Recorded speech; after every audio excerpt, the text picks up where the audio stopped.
नमस्कार, मी डॉक्टर मच्छिंद्र बांगर महाराष्ट्रातील आणि देशातील हवामान परिस्थिती संदर्भात ताजा अंदाज देणार आहे.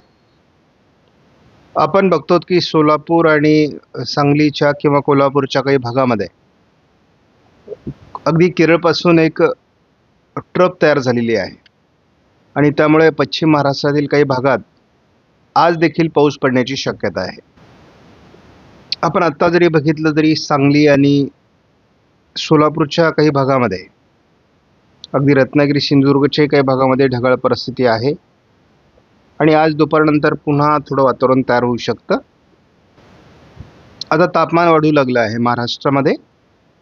राजस्थान, गुजरात आणि महाराष्ट्र असं आता तापमान वाढतंय आणि हे तापमान उद्या देखील वाढणार आहे. 27 तारखेपासून जोरदार विदर्भातून उष्णतेची लाट सुरू होणार आहे आणि साधारण 30 तारखेला संपूर्ण महाराष्ट्र ती व्यापणार आहे. यामध्ये काही ठिकाणी 42-43 अंश सेल्सिअसपर्यंत तापमान जाऊ शकतं. मात्र यामध्ये पुन्हा 2-3 तारखेला थोडी घट होताना दिसते. विदर्भात मात्र उष्णतेची लाट राहील, कारण 2-3 तारखेच्या दरम्यान थोडं पावसाळी वातावरण तयार होत असून या दरम्यान काही विभागात गारपीट होऊ शकते. त्यामुळे थोडं उष्णतेत चढउतार होऊ शकतात. आपण सध्या बघतो केरळ आणि कर्नाटकच्या किनारपट्टी भागात असलेलं पावसाळी वातावरण, तसंच बंगालच्या उपसागराच्या पूर्व भागात असलेलं वातावरण, यामुळे थोडं रत्नागिरी, सिंधुदुर्ग, सातारा, सांगली, कोल्हापूरच्या भागात काही ठिकाणी ढगाळ परिस्थिती, तर काही ठिकाणी पाऊस पडतोय. काल पंढरपूर, तुळजापूर या काही भागात सोलापूरपर्यंत पावसाळी वातावरण तयार झालेलं होतं. आज आणि उद्या देखील थोडं वातावरण विरळ स्वरूपामध्ये या भागात असेल, फार जोर असणार नाही. मात्र 31 तारखेपासून हे वातावरण आणखी जोर पकडण्याची शक्यता महाराष्ट्राच्या दृष्टीने आहे.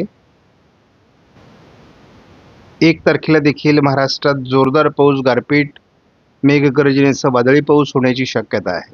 वातावरण 2 तारखेला जवळपास 3 तारखेपर्यंत हे जोरदार पावसाळी वातावरण महाराष्ट्रामध्ये असणार आहे आणि आपण बघतो की साधारणपणे दक्षिण भारतात आणि GFS मॉडेलने दाखवलेल्या वातावरणानुसारच काल सोलापूर जिल्ह्यात पाऊस झालेला आहे. त्यामुळे हे वातावरण नक्की तयार होईल असं स्पष्ट संकेत आहेत. आपण ECMW मॉडेलमध्ये सुद्धा बघतो की केरळ आणि कर्नाटकच्या भागात पाऊस आहे आणि त्याचा थोडा अंश हा थोडा सोलापूर भागामध्ये परिणाम करतोय. 26 तारखेला हे वातावरण थोडा अंशाने कमी होण्याची शक्यता आहे, परंतु एक ट्रप असल्यामुळे या भागात थोडं वातावरण राहू शकतं. पुढे जवळपास 30 तारखेपर्यंत विशेष वातावरण या भागात दाखवलेलं नाही. मात्र 31 तारखेनंतर पुन्हा थोडं पावसास अनुकूल वातावरण दक्षिण कोकण, पश्चिम महाराष्ट्रात तयार होऊ शकतं असा अंदाज आहे. 2 तारखेला देखील महाराष्ट्रात पावसाळी वातावरणाचे संकेत आहेत. 3 तारखेला देखील महाराष्ट्रात पावसाचा अंदाज आहे. हा फार पुढचा अंदाज आहे, परंतु मान्सून पूर्व पावसाचा जोरदार प्रभाव महाराष्ट्रामध्ये मध्य प्रदेश, छत्तीसगड, अगदी केरळ, तामिळनाडू, कर्नाटक, आंध्र प्रदेश, तेलंगणा, महाराष्ट्र आणि मध्य प्रदेश असा तयार होतोय. त्यामुळे साधारणपणे असं दिसतंय की एप्रिलमध्ये पावसाचा जोर वाढेल असं दिसतंय. महाराष्ट्रातील पावसाचा अंदाज बदलू लागला आहे. त्यामुळे महाराष्ट्रात एप्रिलमध्ये पहिल्या आठवड्यात जोरदार वादळी पाऊस होऊ शकतो असा अंदाज आहे. साधारण 30 तारखेपासूनच याची सुरुवात होईल असं दिसतंय. कोल्हापूर आणि सांगली भागात आज देखील किंवा सोलापूरच्या काही भागात आज देखील थोडा पावसाळी वातावरण असण्याचा अंदाज आहे. आपण जर GFS मॉडेलनुसार हा अंदाज घेतला तर आपल्याला स्पष्टपणे या भागात आजही पावसाचा अंदाज दिसतोय. त्यामुळे थोडं या भागात काळजी घेणं गरजेचं आहे. ECMW मॉडेलने 25-26-27 वातावरण कमी दाखवलं आहे. मात्र तरी देखील सोलापूर आणि सांगली, सातारा या भागात पावसाळी वातावरणासाठी अनुकूल अशा ढग निर्माण होऊ शकतात असा अंदाज आहे. आपण 29 तारखेपासून ही ढगाळ परिस्थिती या विभागात अधिक वाढेल असा अंदाज व्यक्त केलेला आहे आणि आपण बघतो की साधारण 29 तारखेला देखील ही ढगाळ परिस्थिती आहे.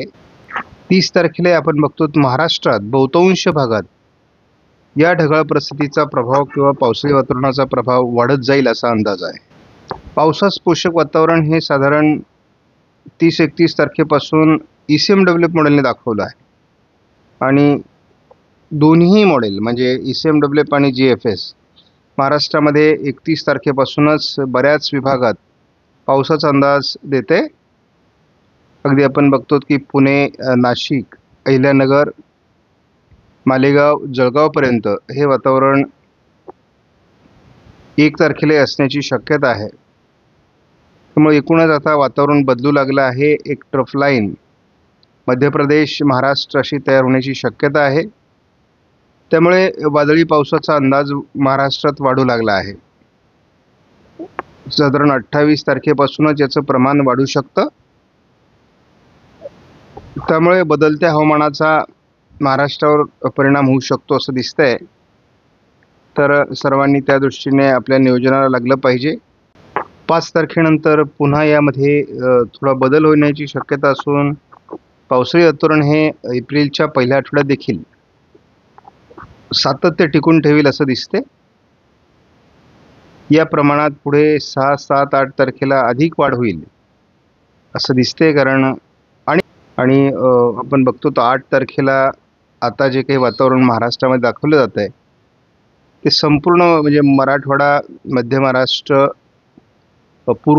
संपूर्ण विदर्भ या भागात हे वातावरण दाखवलं जातं आहे. त्यामुळे साहजिकच आपल्याला नियोजनाला लागलं पाहिजे.